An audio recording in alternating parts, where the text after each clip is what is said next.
നിങ്ങളുടെ ഇഷ്ട പരമ്പരകൾ എക്സ്ക്ലൂസീവായി സൺ നെക്സ്റ്റ് ആപ്പിലൂടെ തികച്ചും ഫ്രീ ആയി. ഇപ്പോഴേ ആപ്പ് ഡൗൺലോഡ് ചെയ്യൂ.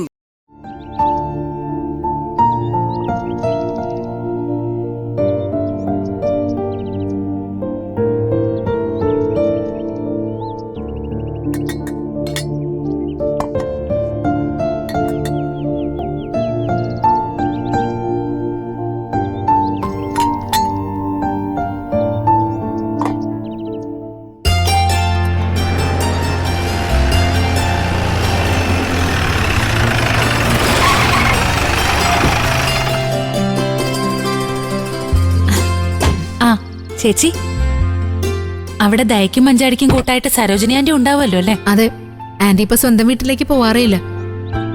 രഘുവേട്ടൻ ഇവിടെ നടന്ന കാര്യങ്ങളൊക്കെ പറഞ്ഞപ്പോ എനിക്ക് അവിടെ നിൽക്കാനും തോന്നിയില്ല. അല്ല, ചീരു എവിടെ? അവളിപ്പോ കുളിക്കാനായിട്ട് കയറിയിട്ടുണ്ട് ചേച്ചി. ഇതുവരെ മുറി തന്നെ ഒരേ ഇരിപ്പായിരുന്നു.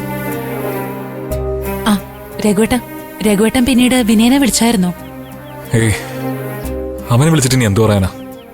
പാവത്തിന് വല്ലാതെ ഫീൽ ചെയ്ത് കാണാം. ഞാനും ദാസങ്ങളും വിനയനോട് ഒരു അത്യാവശ്യ കാര്യം സംസാരിക്കാനാണ് വന്നത്. പക്ഷെ ചീരുവനോട് അങ്ങനെ പ്രതികരിച്ചപ്പോ അവനോട് സംസാരിക്കാനും പറ്റില്ല.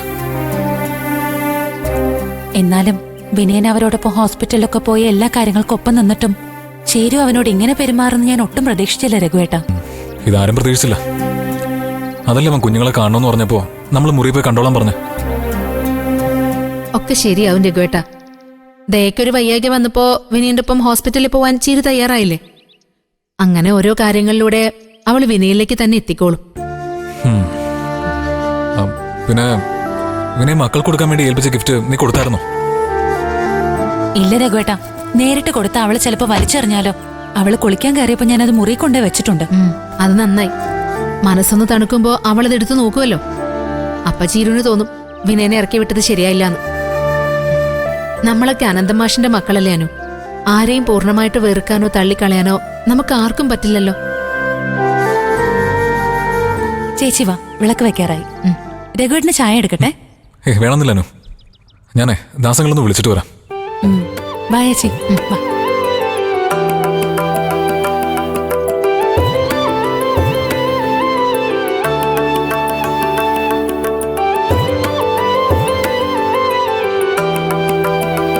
ആ മോളെ അമ്പിളി, കുഞ്ഞിനെ കൊണ്ടുവന്നില്ലേ? ഇല്ല, വീട്ടിലാക്കിയിട്ടാ വന്നത്. അതെയോ?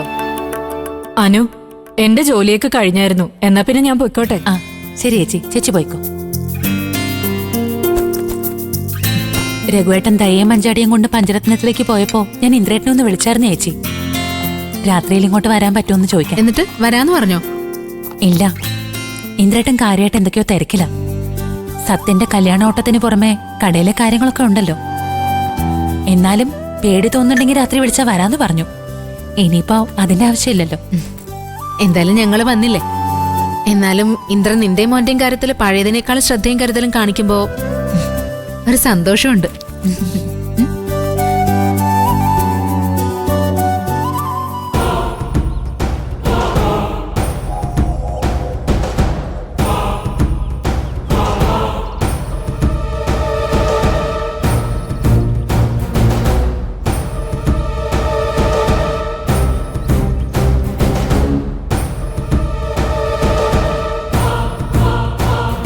പുതിയതായിട്ട് വന്ന സാറും കൂടി നിർബന്ധിച്ചതുകൊണ്ടാ ദയ അപ്പൊ തന്നെ തറവാട്ടിന്ന് കൊണ്ടുപോയത്. തമ്പയ്യങ്ങെന്ന് പറഞ്ഞ കർമ്മങ്ങളൊക്കെ ചെയ്ത ശേഷം കൊണ്ടുപോയാ മതിയെന്ന് ഞാൻ പറഞ്ഞു നോക്കിയതാ. അതൊന്നും ആ സാറ് കേൾക്കാൻ തയ്യാറായില്ല. അവള് തറവാട്ടിൽ നിന്ന് മാറ്റിയത് കൊണ്ട് മാത്രം ഈ തമ്പായുടെ ആഭിചാര വലയത്തിൽ നിന്ന് രക്ഷപ്പെടാൻ അവൾക്കാവില്ല. എവിടെ പോയി വിളിച്ചാലും ആ ആത്മാവ് അവളെ പിന്തുടർന്നുകൊണ്ടേയിരിക്കും. തറവാട്ടിൽ ആൺതുണയില്ലാത്ത ഒരു ദിവസം പോലും ഉണ്ടാവുന്നില്ല. ഇന്നെങ്കിലും 2 പെണ്ണുങ്ങൾ മാത്രം ഉണ്ടാവുന്ന കരുതിയത്. അപ്പോഴേക്കും അവൻ തിരിച്ചു വന്നില്ലേ? കുഞ്ഞമ്പു, ഭയം കൊണ്ടാ. പുറമേ ധൈര്യം കാണിച്ചാലും ആ തറവാട്ടിൽ ഒറ്റയ്ക്ക് കഴിയാൻ ഭയമുണ്ട് അനന്തൻ മാഷന്റെ മക്കൾക്ക്. വലയം തീർക്കാൻ മരുമക്കളും ഒരുങ്ങി പുറപ്പെട്ടിരിക്കുന്നത് കല്യാശ്ശേരിയിലെ സ്വത്ത് മോഹിച്ചാണ്. അല്ലാതെ കുടുംബസ്നേഹം കൊണ്ടൊന്നുമല്ല. പ്രശ്നങ്ങൾ ഒരുപാടുണ്ടാ കുടുംബത്തില്. എല്ലാം കൂടി ഇപ്പൊ പൊട്ടിത്തെറിച്ച് തീരുമെന്ന് തോന്നും. പക്ഷേ ഒടുവിലെല്ലാം കെട്ടടങ്ങി ശാന്താവും. പിന്നെ എല്ലാവരും ഒറ്റക്കെട്ടാ. ദൈവാധീനം കൊണ്ടാകും അല്ലേ അങ്ങുന്നേ? കല്യാശ്ശേരി തറവാടിനുള്ളിൽ തമ്പായി അറിയാത്തൊരു ദൈവാധീനവും ആർക്കുമില്ല. അവിടം ഭരിക്കുന്നത് ഈ തമ്പായിയുടെ മൂർത്തികൾ തന്നെയാ. പക്ഷേ ഏതോ ഒരു ശക്തി, ആരുടെയോ മനം നൊന്തുള്ള പ്രാർത്ഥന അനന്തൻ മാഷിന്റെ മക്കൾക്ക് തുണയായി എത്തുന്നുണ്ട്. തമ്മിൽ തല്ലി പിരിയുന്നതിന് പകരം തോളിൽ തട്ടി പിരിയുന്നത് അതുകൊണ്ടാ. കണ്ണിൽ കൊള്ളേണ്ടത് പുരികത്തിൽ തട്ടി ഒഴിഞ്ഞു പോകും.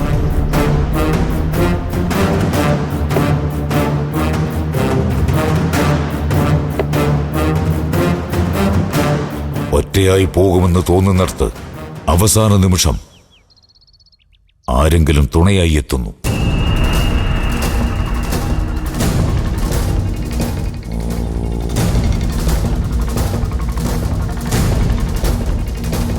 എനിക്കത് കാണാൻ കഴിയുന്നുണ്ട്.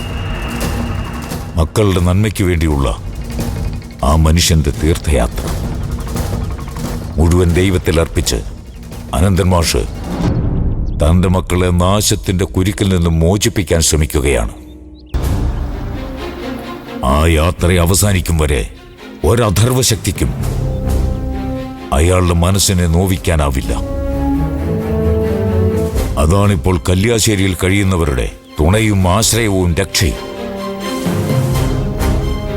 ആ യാത്ര പാതി വഴിയിൽ അവസാനിപ്പിക്കണം. മക്കൾക്ക് വേണ്ടി ഭജിക്കാൻ അച്ഛനുള്ളിടത്തോളം കാലം അവരിൽ നിന്നും കല്യാശ്ശേരി തറവാട് തിരിച്ചുപിടിക്കാൻ നമുക്കാവില്ല. അതുകൊണ്ട് അനന്തൻ മാഷ് എന്ന തണൽ മരം വീഴ്ത്തണം. കാവിൽ വിളക്ക് തെളിയിക്കാൻ പറയേ. സന്ധ്യാപൂജ തുടങ്ങിയാൽ നാളത്തെ പ്രഭാതം വരെ ഞാൻ ഈ കാവിലെ മൂർത്തികൾക്കൊപ്പമായിരിക്കും.